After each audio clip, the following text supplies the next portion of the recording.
Combined gas and electricity bills have risen to a record $4,500 a year for the average family in parts of Victoria. So Vincent De Paul Society's latest tariff tracker revealed the cost of living for residents in some outer suburbs and regional towns. In the report, it said that energy prices have added between $675 to $810 to the average dual-fuelled household bill across Victoria. A bill credit scheme is being rolled out across eligible households. Joining me now for a bigger picture view and a broader discussion on this is the Victorian Opposition Leader John Pesutto. John Pesutto, thanks so much for your time. Cost of living biting right across the country, but it seems to be biting particularly hard there in Victoria. If you were Premier, what would you be doing about it? Well, cost of living is, Laura, a real problem in Victoria, and it's worse than any other state in the country. It's harder to do business here. It costs more to visit a hospital and a GP here. It costs more to send your kids to even government schools, Laura. So cost of living is amplified down in Victoria because of the mismanagement of the Andrews Labor government. What would I do about it? The first thing you've got to do is get cost control back into major projects. And we've seen with what is effectively the placement of Victorian major projects in a kind of administration with the federal government's review, they're doing that because major projects in Victoria have blown out. So that's imposing enormous burdens on service delivery right across the Victorian budget. Daniel Andrews just can't manage it. And for our viewers nationally, I know I've spoken to you previously about things like the Commonwealth Games, where you just have unrestrained waste, and that happens when a government doesn't take proper care for taxpayers' money. Well, just on that, because housing is a major issue. We're going to see the New South Wales budget a little later today, so we're looking for perhaps some pointers there. I know that things need to be done at a federal level, but it just strikes me that something could be done quite drastically about Airbnb. Not banning it altogether, but certainly limiting it. What is your view on that? We don't support any more cost increases on Victorian households. They're already doing it tough enough, Laura. And let's put this in context. For a family that has an investment property, or an investor who has an investment property and puts it out on Airbnb, they're simply going to pass on that cost to holiday makers. They're still going to pay the increased land tax grabs that Daniel Andrews has imposed on them in the last budget.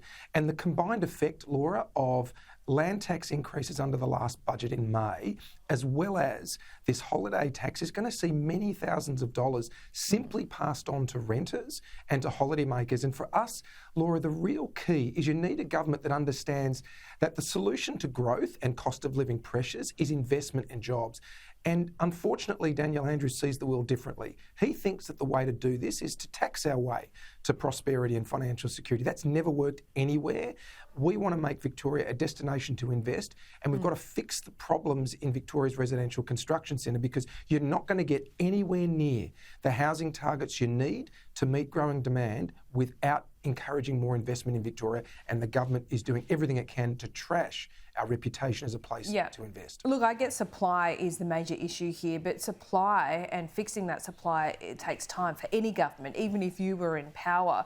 But what about the people who are lining up with 100 others trying to find a rental, not just in the city, but the outer suburban parts of Melbourne, of Victoria more broadly as well? Surely there should be some kind of limit on Airbnbs, because at the moment, don't you agree that Airbnbs are being put as the priority over people looking to get a roof over their head in some kind of permanent way? Yeah, Laura, there's a lot of layers to that. Can I just quickly say the government was aware of the housing shortfall many years ago, and it promised Victorians that it would provide the solutions to meet housing shortfalls right across our state. So the problem has been long in the making, and unfortunately we're not going to be able to solve this overnight. But we're very concerned in the opposition that by taxing and by restricting the use of investment properties by investors, what you're actually doing is you're discouraging that investment in housing stock, because ultimately we're not going to meet those targets, Laura, if all we do is tax people and handcuff them in the way they can use their property on the investment market. The only way to fix the problem long term is to create the investment conditions so people do invest. I wish that we could click a finger and solve the problem tomorrow, but unfortunately, if you've been in office for 9 years and you've done nothing about it, when you knew the problem existed, you can't expect the problem to be solved in an instant. I know what you're saying about investors, and you can't change the rules on them halfway through, but are you really sitting here this morning saying that there shouldn't be any limits on Airbnb, even if there were new properties built in the CBD and tourist hotspots? You know, could they just be limited to Airbnb use for a section of the year, like they're considering places like Byron Bay? Even New York is looking at only allowing Airbnbs if the resident is at home.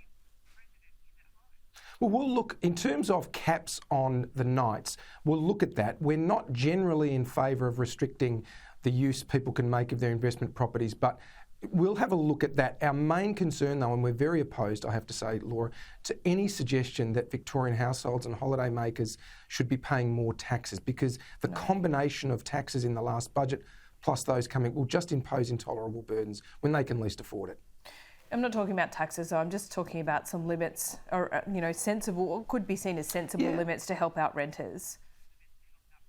Sure, but the concern we've got on that, Laura, is that's not going to go anywhere near addressing growing demand on whether it's social and affordable waiting lists, and also just stock with new estates. And one of the problems we've got in Victoria at the moment, particularly in growth corridors, Laura, around Melbourne's outer suburban areas, is that the government hasn't invested in the infrastructure that's needed, whether it's local roads, schools or hospitals and other basic services. So the appeal of these areas is not great, and we can't put people in these estates. And there's capacity to put them there, but without the investment, we can't put them there. And why? Well, as you've heard me say before, Laura, the state's broke. What did you think when you woke up and saw that poll this morning in the Herald Sun? Oh, Laura, look, I know of Cost Samaris, and I can recall, Laura, that last year during the state election, Cost made a number of predictions about Liberals losing seats and Liberal candidates not winning seats, myself included. Laura, he was wrong on every account. Redbridge is a well-known firm. Their predictions, certainly in the last state election, were completely off. So I'd say that. But more importantly, Laura, and I know we spoke about this the last time I was on, we had a poll. I think the Redbridge poll, by the way, was about 3,000 people. Well, we had a poll of about 51,000 people 3 weeks ago. That was in Warrandyte, and the Liberal Party's primary vote went up by 10%. So I'm interested in the polls that actually matter, and I don't dismiss predictive polls. I see them. But for me, and I think most politicians of whatever political colour, Laura, would share this view, it's the actual results that matter. So are you saying you think that poll is wrong? I do. I actually do. And Laura, I can tell you, I've been travelling around Victoria, particularly over recent weeks.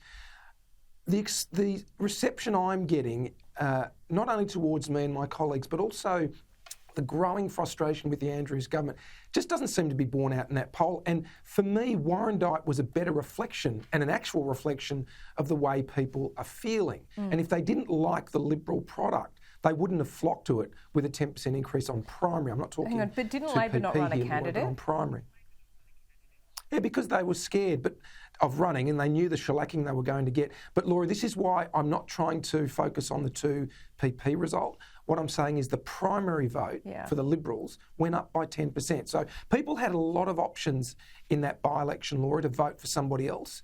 They didn't vote for somebody else. They came to us in larger numbers. So that gives us a lot of confidence. Look, polls come and go, and I do see them like everyone, and you've looked at it too. But, I've had a political career, Laura, where, some days you get up and you just got to keep fighting. So for us, off the back of Warrandyte, we know that if we just keep doing the work, we will win in 2026. And that's what my colleagues and myself are certainly doing every day of the week. So you think you're on track to win in 2026? What gives you that confidence? Well, an actual result. And the feedback I'm getting. And look, I've been around politics a long time, Laura. I've worked front of camera, behind camera, all of the jobs that you do in politics. And I can just feel that the Victorian community has changed.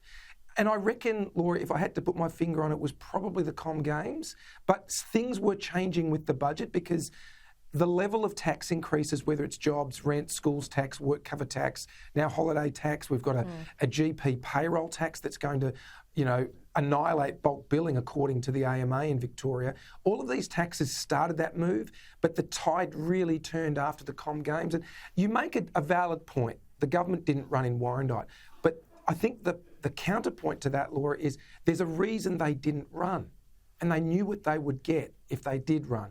And we may have a by-election in Ringwood. We'll see what happens with the member for Ringwood in the Victorian Parliament, Laura, but I'm keen to contest that. And that'll be the first opportunity that Daniel Andrews has had since he balked at the first two, Narrackan and Warrandyte, to go head-to-head in a by-election. And we'll contest that if it comes up with a great deal of vigour, I can promise you. I'm sure you will. So are you banking on perhaps Daniel Andrews not being your direct opponent in 2026? I look, like everybody else, there are different possibilities. Frankly, I don't think it matters anymore, Laura. Nothing's going to change. The government's problems, which it's now asking Victorians to pay for, are still going to exist. So if Daniel Andrews were to go and Jacinta Allen were to become Premier, well, she's been a co-author of these debacles. She was at the centre of the Commonwealth Games debacle. But more importantly, perhaps, Laura, Jacinta Allen has been at the hand of these major infrastructure blowouts and delays. So we're not going to see anything change, unfortunately, and we'll work as hard as we can to try and limit the damage of this government by working with other parties in the Victorian Parliament, but we'll have to work our way towards 2026, frankly. All right, I like your confidence, John Pesutto. Always good to talk to you. Thanks so much. Pleasure, Laura. Thanks.